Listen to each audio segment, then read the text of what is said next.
Hi friends, welcome to ஜெஸ்ஸியின் குறிப்புகள். June 30ஆம் தேதி 1908 காலையில் ஒரு 7:17 மணிக்கு பொட்காமனேயா துங்குஸ்கா நதி சைபீரியாவில் இருக்கு, ரஷ்யாவில். இந்த இடத்துல ஒரு பெரிய எக்ஸ்ப்ளோஷன் நடந்தது. இந்த எக்ஸ்ப்ளோஷனில் கிட்டத்தட்ட 18 மில்லியன் மரங்கள் எல்லாமே ஃப்ளாட்டாக ஆகிடுச்சு. அந்த ஏரியா கிளியர் ஆனது பார்த்தீங்கன்னா ஒரு 2100 ஸ்கொயர் கிலோமீட்டர்ஸாவது இருக்கும். அப்படி இந்த இடமே தட்டையா ஆகிறதுக்கு காரணம் என்ன? நிறைய வருஷங்களா இதை பற்றி யாருக்குமே தெரியல. யாருமே இதை கண்டுபிடிக்கணும் அப்படின்னு ஸ்டெப்ஸ் எடுக்கல. ஏன்னா அப்போ உலகத்தில் இருக்கிறவங்களுக்கு நிறைய வேலைகளும் இருக்கிற மாதிரி இருந்தது. நிறைய ப்ரையாரிட்டிஸை அவங்க செட் பண்ணியிருந்தாங்க. அது மட்டும் இல்லாமல் இந்த சைபீரியா பகுதியில் நடந்த அந்த ஈவெண்ட் பார்க்கறதுக்கு ரொம்ப ரிமோட்டான இடத்துல நடந்தது. ஸோ யாருமே நிறைய பேர் அந்த இடத்துல வசிக்கலை. பார்த்த ஐ விட்னஸஸும் ரொம்ப ரொம்ப கம்மி.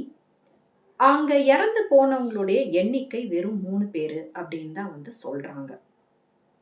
இதை தான் துங்குஸ்கா ஈவெண்ட் அப்படின்னு உலகம் பூரா தெரிய ஆரம்பிச்சது. ஐ விட்னஸஸ் பார்த்தவங்க எல்லாருமே ஒரே மாதிரியான கதைகளை தான் சொல்லிட்டு இருந்தாங்க. ஒரு சில பேர் என்ன சொன்னாங்கன்னா, வானத்துல ஒரு பிரைட்டான ஒரு ப்ளூ கலர் லைட் மூவ் ஆகிட்டே இருந்தது அப்படின்னு ஒரு சில பேர் சொன்னாங்க. ஒரு சில பேர் என்ன சொன்னாங்கன்னா, அந்த லைட்டு சூரியனுடைய வெளிச்சத்தை விட ரொம்ப அதிகமாக இருந்தது. அவ்வளோ ஒரு பிரைட்டாக இருந்தது. அவ்வளோ ஒரு பிரகாசமாக இருந்தது அந்த வெளிச்சம். அந்த சவுண்டை பார்த்தீங்கன்னா, ஏதோ இந்த பீரங்கிகளில் வச்சு இந்த குண்டெல்லாம் வெடிப்பாங்கள்ல, ஸோ இந்த கேனன் ஃபயரிங்னு சொல்லுவாங்க. அந்த மாதிரி இல்லாமல் ஆர்ட்டிலரி ஃபயர். ஸோ ஒரு AK-47, AK-100 மாதிரி அந்த மாதிரி கண்டினியூஸாக ஷூட் பண்ணிக்கிட்டே இருந்தால் எந்த மாதிரியான ஒரு சவுண்டு கேட்குமோ அந்த மாதிரி சவுண்டு கேட்டது இந்த ஈவெண்ட் நடக்கும்போது அப்படின்னு நிறைய பேர் சொல்ல ஆரம்பிச்சாங்க. இந்த எக்ஸ்ப்ளோஷன் நடந்தப்ப அந்த பூமியில யாரெல்லாம் கால் வச்சுட்டு நிக்கிறாங்களோ அவங்க எல்லாருமே ஏதோ தூக்கி போட்ட மாதிரி அவங்களுக்கு இருந்திருக்கு. அந்த ஷாக் வேவ் கிட்டத்தட்ட அந்த எக்ஸ்ப்ளோஷன் நடந்ததுல இருந்து ஒரு 100 கிலோமீட்டர் தள்ளி கூட இருக்கிற பில்டிங்ஸ் எல்லாத்தையுமே டேமேஜ் பண்ணியிருக்குது. இருக்கிற கண்ணாடிகள் எல்லாத்தையுமே உடைச்சும் வச்சிருக்குது. நிறைய வருஷங்கள் கழிச்சு ஒரு ஐ விட்னஸ் ஒரு ரஷ்யன் மீட்டியோராலஜிஸ்ட் கிட்ட அவர் நடந்ததை சொன்னாரு.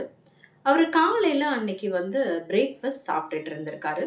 வடக்கு திசையை நோக்கி அவர் பார்த்துட்டு இருக்கும்போது வானம் 2ஆ பிளந்த மாதிரி அவருக்கு தோணியிருக்கு. அந்த வானம் பிளந்து அது வழியா ஒரு ஃபயர் நெருப்பு உள்ள வர்ற மாதிரி இருக்குது. அந்த நெருப்பு அந்த ஃபாரஸ்ட்டை ஃபுல்லா அங்க கவர் பண்ற மாதிரி அவர் அந்த சீனை பார்த்துருக்காரு. அந்த ஃபயர் வந்ததுக்கு அப்புறமா பார்த்தீங்கன்னா, இன்னும் கொஞ்சம் அந்த வானம் பிளந்து அது ஃபுல்லாவே அந்த சூடுனால இவருக்கு அவருடைய சட்டையை எங்க கிழிச்சு தூக்கி போட்டுடலாமோ அப்படிங்கிற மாதிரி இவருக்கு தோணியிருக்கு. அவ்வளவு ஒரு சூடா இருந்திருக்கு அந்த இடம். இவர் சட்டையை கிழிச்சு போடலாம் அப்படின்னு நினைக்கிறதுக்குள்ளேயே வானம் திரும்பவும் மூடிட்டு இருக்குது. ஒரு பயங்கர ஒரு சவுண்டு கேட்டிருக்கு. ஏதோ தட்டுன்னு ஏதோ கீழே விழுந்த மாதிரி, அந்த மாதிரி ஒரு தம்ப் சவுண்டுன்னு சொல்லுவாங்க. அந்த மாதிரி ஒரு சவுண்ட் கேட்டிருக்கு. இந்த மாதிரி தான் ஒரு ஆர்ட்டிலரி ஃபயர் மாதிரி ஏதோ பீரங்கி குண்டுகள்லாம் சுட்டுக்கிட்டே இருந்தா கண்டினியூஸா எந்த மாதிரி ஒரு சவுண்டு கேட்குமோ அந்த மாதிரி இவருக்கு சவுண்டு கேட்டிருக்கு. இந்த ஜோரா அந்த தம்பு சவுண்டு கேட்ட உடனே இவர் இவரை தூக்கி ஒரு பல மீட்டர் தூரம் வரைக்கும் இவரை தூக்கி போட்டிருக்கு. இவருக்கு ஒரு நிமிஷம் என்ன நடந்தது அப்படின்னு இவருக்கு புரியல. பூமி அப்படியே குலுங்குற மாதிரி இருந்திருக்கு. அதுக்குள்ள அவங்களுடைய வைஃபும் அங்கிருந்து ஓடி வந்திருக்காங்க. அவங்க ஓடி வந்ததுக்கு அப்புறமா ஏதோ அந்த பீரங்கி சவுண்ட் அந்த கேட்ட உடனே ஏதோ நம்ம மேல பாறைகள் தான் விழப்போகுது அப்படின்னு நினைச்சிட்டு இவங்க தலையெல்லாம் கீழே கவர் பண்ணி வச்சிருக்காங்க. இவங்க வைஃப் அவங்கள கூட்டிட்டு போய் அவங்க வீட்டை அவங்க பார்க்கும்போது அவங்க வீட்டுல இருக்கிற அந்த கண்ணாடிகள் எல்லாமே உடைஞ்சு போயிருக்கு. அவங்களுடைய வீடு கிட்டத்தட்ட இந்த எக்ஸ்ப்ளோஷன் நடந்ததுல இருந்து 65 கிலோமீட்டர் தூரத்துல இருக்குது. பான் அப்படின்னு சொல்லுவாங்க. நம்ம எப்படி இந்த விவசாய நிலத்துல அவங்க என்னெல்லாம் வந்து விளைய வைக்கிறாங்களோ, அது எல்லாத்தையும் எடுத்துட்டு போய் அவங்க ஸ்டோர் பண்ணி வைக்கிற இடத்த தான் அவங்க பார்ன்னு சொல்லுவாங்க. அந்த பார்ன்ல இருக்கிற இரும்பு பூட்டு கூட வந்து உடைஞ்சிருக்கு. இவ்வளவு பெரிய ஒரு இம்பாக்ட் நடந்திருக்குது. இதுக்கப்புறமா தான் தெரிய வந்தது, இங்க மட்டும் இல்ல, இவங்க வீட்ல இதையும் தாண்டி நெறைய இதோடைய எஃபெக்ட்ஸ் வந்து தெரிஞ்சிருக்கு. இதோடைய எஃபெக்ட்ஸ பார்த்தீங்கன்னா, கிட்டத்தட்ட அதுலருந்து ஒரு சூடான ஒரு காத்து மாரி வந்து, அது அங்க இருக்கிற அந்த விவசாய நிலத்துல இருக்கிற அந்த பயிர்கள் எல்லாத்தையுமே வந்து அழிச்சிட்டு இருக்குது. ஒரே எல்லாத்தையுமே எரிச்ச மாரி ஆக்கிட்டு இருக்குது. ஸோ நெறைய இடத்துல வந்து இந்த செய்ஸ்மிக் ஸ்டேஷன்ஸ்ன்னு வச்சிருப்பாங்க. எர்த்குயிக் வரப்போகுது அப்டின்னா, அவங்களுக்கு வந்து முன்னாலயே தெரியும். அதோடைய வேவ்ஸ், அதோடைய மேக்னிட்யூட் வந்துகிட்டு இருக்குன்னு சொல்லிட்டு. அந்த மாதிரி பல 1000 கிலோமீட்டருக்கு தூரத்துல இருக்கிற செய்ஸ்மிக் ஸ்டேஷன்ஸ்ல கூட வந்து இந்த எக்ஸ்ப்ளோஷன் உடைய அந்த மேக்னிட்யூட் ரெக்கார்ட் ஆயிருக்கு. இது ஒரு எர்த்குயிக் ஓடைய கம்பேர் பண்ணும்போது ஒரு 5.0 ரிக்டர் ஸ்கேல்ல இருக்கும் அப்படின்னு வந்து சொல்றாங்க. ஸோ யுரேஷியால இருக்கிற அந்த செய்ஸ்மிக் ஸ்டேஷன்ஸ்ல கூட வந்து இது வந்து ரெக்கார்ட் ஆயிருக்கு. இந்த பிளாஸ்ட் உடைய ஏர் வேவ்ஸையும் வந்து டிடெக்ட் பண்ணியிருக்காங்க. ரொம்ப தூரம் வரைக்கி. கிட்டத்தட்ட பார்த்தீங்கன்னா, டென்மார்க், ஜெர்மனி, குரோவேஷியா, யுகேல, யுனைட்டட் கிங்டம் அங்க, வாஷிங்டன் டிசி, அமெரிக்கா வரைக்கும் வந்து இந்த ஏர் வேவ்ஸ் எல்லாமே வந்து டிடெக்ட் ஆயிருக்கு. அப்ப யோசிச்சு பாருங்க, எந்த அளவுக்கு அதோடைய இம்பாக்ட் இருந்திருக்குன்னு.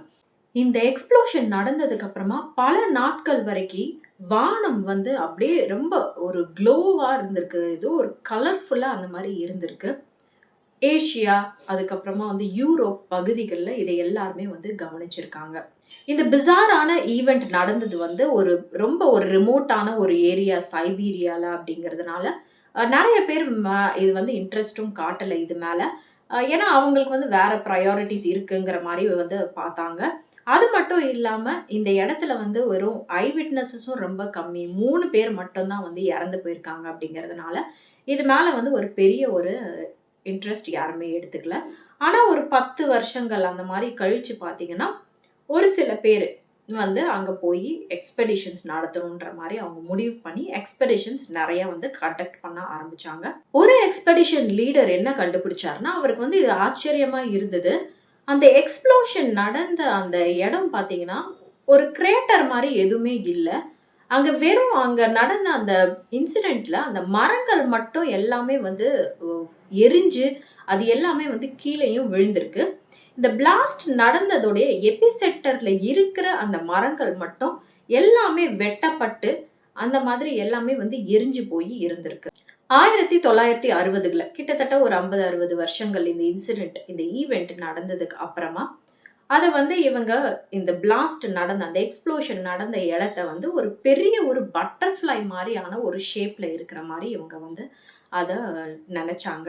அதோடைய லென்த் பார்த்தீங்கன்னா, ஒரு 55 கிலோமீட்டர் இருக்கும். அதோடைய விட்த் பார்த்தீங்கன்னா, ஒரு 70 கிலோமீட்டராவது இருக்குங்கிற மாரி அவங்க வந்து அத அப்ராக்ஸிமேட்டான ஒரு டயகிராமும் வந்து வரைஞ்சாங்க. இந்த எக்ஸ்ப்ளோஷன் நடந்த அந்த இடத்துல நெறைய சின்ன சின்ன குழிகள், நம்ம எப்படி ரோட்லலாம் அந்த குழிங்கலாம் பார்க்குறோம். அந்த மாரி நெறைய பாட் ஹோல்ஸ் எல்லாமே இவங்க வந்து எக்ஸ்பெடிஷன்ஸ் கண்டக்ட் பண்ணவங்க வந்து கவனிச்சிருக்காங்க. இது ரொம்ப மிஸ்டீரியஸா இருந்ததுனால, இது வந்து ஒரு மீட்டியோரைட் உடைய கிரேட்டரா இருக்கலாம் அப்படிங்கிற மாரி இவங்கள வந்து நெனைக்க ஆரம்பிச்சாங்க.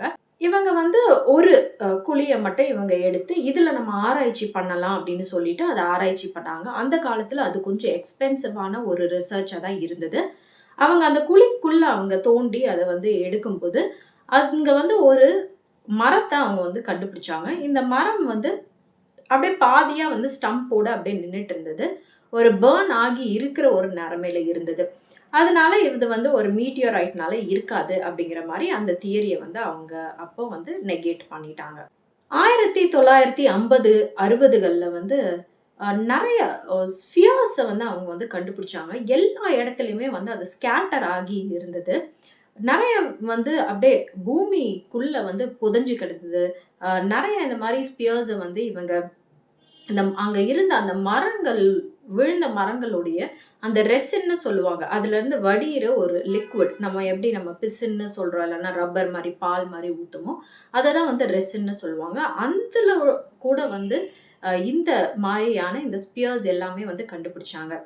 இந்த ஸ்பியர்ஸ்ல இருந்த அந்த மெட்டீரியல்ஸ் என்னவா இருந்தது அப்படின்னா, இது வந்து ஒரு நிக்கல் அயர்ன் அலாய் அப்படின்னு வந்து சொல்லி கண்டுபிடிச்சாங்க. இந்த மாதிரியான மெட்டல்ஸ் வந்து அவ்வளவு சீக்கிரமா வந்து எர்த்தோடைய அந்த சரவுண்டிங் என்விரான்மெண்ட்ல கிடைக்காது. இது கண்டிப்பா அவுட்டர் ஸ்பேஸ்ல இருந்து தான் வந்திருக்கணும். இது ஒரு மீட்டியோராய்ட் உடைய அந்த பார்ட்ல இருந்து தான் வந்திருக்கணும் அப்படின்னு வந்து பேச ஆரம்பிச்சாங்க. அதே மாதிரி அந்த ஸ்பியர்ஸ் எல்லாம் வந்து டிஸ்ட்ரிபியூட் ஆன அந்த மெத்தட பார்த்தீங்கன்னா, ஏதோ ஒரு ஆஸ்ட்ராய்டு வரும்போதே வந்து இது எல்லாமே வந்து சிதறி இருக்கும். அந்த மாரி தான் வந்து இது எல்லாமே வந்து பரவி கிடக்குது அப்படிங்கிற மாரி இவங்க எல்லாருமே வந்து பேச ஆரம்பிச்சாங்க. அப்போ தான் வந்து ஒரு ஆஸ்ட்ராய்டு வந்திருக்கும் அப்படிங்கிற மாரி ஒரு லீடிங்கான ஒரு தியரியா இருந்தது. இந்த அந்த மரங்கள் எல்லாமே வந்து அப்படியே ஒரு தட்டையா ஃப்ளாட் ஆயிட்டு இருக்குது. அந்த ஏரியாவே வந்து அப்படியே பயங்கர ஃப்ளாட்டா இருக்குது. இது வந்து கண்டிப்பா ஒரு ஆஸ்ட்ராய்டு வந்து ரொம்ப ஃபோர்ஸோட வந்து பூமிக்குள்ள வந்திருக்கும். இது வந்து அந்த ஹிரோஷிமால போட்ட அந்த பாம்ப விட ஒரு 1000 மடங்கு அதிகமான எனர்ஜியோட வந்து இந்த இடத்துல விழுந்திருக்கு. அப்படிங்கிற மாரி இவங்களுடைய ரிசர்ச்ல இவங்க வந்து சொன்னாங்க. அப்பதான் வந்து இந்த நைட்ல அந்த ஸ்கை எல்லாம் வந்து ரொம்ப க்ளோ ஆகிட்டு இருந்தது அப்படின்னு சொன்னேன்ல. ஸோ அந்த க்ளோவுக்கு காரணம் இந்த ஆஸ்ட்ராய்டு உள்ள நுழையும்போது எர்த்தோடைய அட்மாஸ்பியர்க்குள்ள அதுல இருந்த ஐஸ் பார்ட்டிகிள்ஸ் எல்லாமே வந்து அது அப்படியே பிரிஞ்சு ஸ்ப்ரெட் ஆயிருக்கும். அதனால தான் இந்த சன்னு உடைய அந்த பிரைட்னஸ் மாரி அந்த க்ளோ எல்லாமே வந்து அதுக்கு வந்ததுக்கு அந்த வானத்துல ஒரு 2, 3 நாளைக்கு தெரிஞ்சதுக்கு காரணம் இந்த ஐஸ் பார்ட்டிகிள்ஸ் தான் அப்படின்னு வந்து சயின்டிஸ்ட், ரிசர்ச்சர்ஸ் எல்லாமே வந்து சொன்னாங்க. ஆனா இந்த தியரி வந்ததுக்கு அப்புறமா நெறைய பேர் வந்து டிபேட்டும் பண்ணாங்க. இல்ல இது வந்து ஒரு ஆஸ்ட்ராய்டா இருக்காது. அப்படிங்கிற மாரி வந்து பேச ஆரம்பிச்சாங்க. இது வந்து ஏதாவது ஒரு ஸ்பேஸ் ஷிப் இல்லன்னா வந்து யாராவது வந்து ஒரு நியூக்ளியர் வெப்பன டெஸ்ட் பண்ணியிருப்பாங்க. அதோடைய இம்பாக்ட் தான் இதுங்கிற மாரி பேச ஆரம்பிச்சாங்க. ஒரு சில பேர் என்ன சொல்ல ஆரம்பிச்சாங்கன்னா, இது வந்து மீட்டியோரைட்னால உருவாகி இருந்ததுன்னா, அதோடைய ஃபிராக்மெண்ட்ஸ் கண்டிப்பா எங்கேயாவது இருக்கும். நம்ம தேடணும் அப்படின்னா, கண்டிப்பா அந்த மீட்டியோரைட்டோடைய ஃபிராக்மெண்ட்ஸ நம்ம கண்டுபிடிக்கலாம் அப்படிங்கிற மாரி சொல்ல ஆரம்பிச்சாங்க. ஒரு சில பேர் என்ன சொல்ல ஆரம்பிச்சாங்கன்னா, இது ஆஸ்ட்ராய்ட்னால இருக்காது. இது வந்து ஒரு காமெட்னால இருக்கும் அப்படிங்கிற மாரி வந்து சொன்னாங்க. கொஞ்சம் நம்ம வந்து இந்த பிளானெட்ஸ்க்கு வெளியில யூனிவர்ஸ பத்தி எல்லாம் வந்து நெறைய நம்ம கத்துக்க ஆரம்பிச்சதுக்கப்புறம், இந்த விஷயங்கள், இந்த தியரீஸ் எல்லாமே வந்து ஓரங்கட்டுற மாரி ஆகிப்போச்சு. இந்த மாதிரி ஒரு ஈவென்ட் வந்து நம்ம எர்த் உடைய சர்ஃபேஸ்க்கு மேல அடிக்கடி நடக்கிற ஒரு விஷயம் தான். ஆஸ்ட்ராய்ட்ஸ் எல்லாமே வந்து ஏர் பர்ஸ்ட் ஆகிட்டு தான் இருக்கு. அது நம்மளுடைய எர்த் உடைய சர்ஃபேஸ தாண்டி ரொம்ப தூரமா இருக்கிறதுனால, நம்ம பூமியில இருந்து எந்த ஒரு ஹார்ம்மே நடக்கல. நம்மளுக்கு எந்த ஒரு பாதிப்புமே நடக்கல. ஆனா, வருங்காலத்துல இந்த மாதிரியான ஒரு ஈவென்ட் நடந்தது அப்படின்னா, என்ன ஆகும் இந்த பூமி? ஏதாவது ஒரு ரிமோட்டான ஏரியால, இப்ப எப்படி சைபீரியால நடந்ததோ அந்த 1908ல, அதே மாதிரி யாருமே மக்கள் இல்லாத ஒரு இடத்துல நடந்தது அப்படின்னா, நம்ம எல்லாருமே வந்து தப்பிப்போம். ஏன்னா 300 வருஷத்துக்கு ஒரு தடவையாவது வானத்துல இந்த மாதிரியான நிகழ்ச்சிகள், ஈவென்ட்ஸ் நடந்துகிட்டு தான் இருக்கு. இந்த மாரி ஏர் பர்ஸ்டிங் ஆஃப் ஆஸ்ட்ராய்ட்ஸ், காமெட்ஸ் எல்லாமே வந்து நடந்துகிட்டு தான் இருக்கு. ஸோ நம்ம இந்த துங்குஸ்கா ஈவென்ட் நடந்ததுக்கான காரணம் ஒரு மீட்டியோரைட்னால தான் அப்படின்னு வந்து சொல்லப்படுது. அதே மாதிரி ஒரு ஆஸ்ட்ராய்டு இல்லைன்னா ஒரு காமெட் பூமியோடைய சர்ஃபேஸ்க்குள்ள வந்து நுழைஞ்சது அப்படின்னு. அப்ப நினைச்சு பாருங்க, ஹிரோஷிமா பாம் பிளாஸ்ட் எந்த அளவுக்கு ஒரு இம்பாக்டை ஏற்படுத்துச்சோ, அதே மாதிரி மக்கள் வாழ்ற இடத்துல அப்படி ஒரு இம்பாக்ட் நடக்கும். அதனால தான் இப்ப நம்மளுடைய ரிசர்ச்சர்ஸ், சயின்டிஸ்ட், மீட்டியராலஜிஸ்ட் எல்லாருமே வந்து வானத்துல கவனிச்சுக்கிட்டே தான் இருக்காங்க. இந்த மாதிரியான ஏதாவது ஒரு அக்கரன்ஸ் நடந்துகிட்டு இருக்குதா? இந்த மாதிரி ஏதாவது ஒரு காமெட் நம்மளுடைய எர்த் உடைய சர்ஃபேஸ்க்குள்ள வருதான்னு. நம்ம ரீசென்ட்டா பார்த்திருப்போம். 50,000 வருஷத்துக்கு முன்னால வந்த காமெட் வந்து இப்ப வந்திருக்குன்னு. Green Comet. அது முடிஞ்சு போயிடுச்சு. பட் உங்களுக்கு அந்த வீடியோவ பார்க்கணும் அப்படின்னு நினைச்சீங்கன்னா, கண்டிப்பா நான் வந்து லிங்க் டிஸ்கிரிப்ஷன் குடுக்குறேன். நீங்க போய் அத செக் பண்ணி பாருங்க. அந்த கிரீன் காமெட்னா என்னன்னு. இதே மாதிரியான ஒரு ஆஸ்ட்ராய்டு தான் வந்து நம்ம பூமி மேல விழுந்து இந்த டைனோசர்ஸ் எல்லாமே அழிஞ்சு போச்சு அப்படின்னும் வந்து சொல்றாங்க. அந்த எக்ஸ்டிங்ஷன் ஆஃப் டைனோசர்ஸ் அப்படின்னு சொல்லிட்டு அதுக்காகவும் நான் தனியா வீடியோ போட்டிருக்கேன். உங்களுக்கு விருப்பம் இருந்தா அதையும் நீங்க போய் பார்க்கலாம். ஸோ இன்னைக்கான அப்டேட் இந்த துங்குஸ்கா ஈவெண்ட் இந்த சைபீரியால நடந்ததை பத்தி தான். இதை பத்தி நிறைய பேருக்கு வந்து வெளியில தெரியாது இந்த மாதிரியான ஒரு ஈவெண்ட் உண்மையிலே நடந்ததுன்னு. அதோடைய பிக்சர்ஸை நீங்க போய் கூகுள்ல சர்ச் பண்ணி பார்த்தீங்கனாலும் தெரியும் அதோடைய இம்பாக்ட் எந்த அளவுக்கு இருக்குது. அங்க இருந்த அந்த ஃபாரஸ்ட்க்கு நடுவுல ஒரு பிளே கிரவுண்ட் சைஸ் மாதிரி அந்த அளவுக்கு அது வந்து ஒரு தட்டையா ஆயிட்டு இருக்குது. அங்க மரங்களே இல்ல. ஒரு ஃபிளாட் சர்ஃபேஸா இருக்கு. அத சுத்தி இருக்கிற மரங்கள் எல்லாமே வந்து பாதியா வந்து எரிஞ்சு கீழ எல்லாமே விழுந்து போயிருக்கு. உங்களுக்கு பார்க்கணும்னு இன்ட்ரெஸ்ட் இருந்தா கண்டிப்பா போய் அந்த ஃபோட்டோஸ் எல்லாமே வந்து செக் பண்ணி பாருங்க. ஸோ இன்னைக்கான அப்டேட் இந்த துங்குஸ்கா ஈவெண்ட்ட பத்தி தான். உங்க எல்லாருக்கும் இந்த வீடியோ பிடிச்சிருக்கும் அப்படின்னு நினைக்கிறேன். இன்னொரு இன்ட்ரெஸ்டிங்கான வீடியோல சந்திக்கலாம். Until then, take care. Bye bye from Jessyin.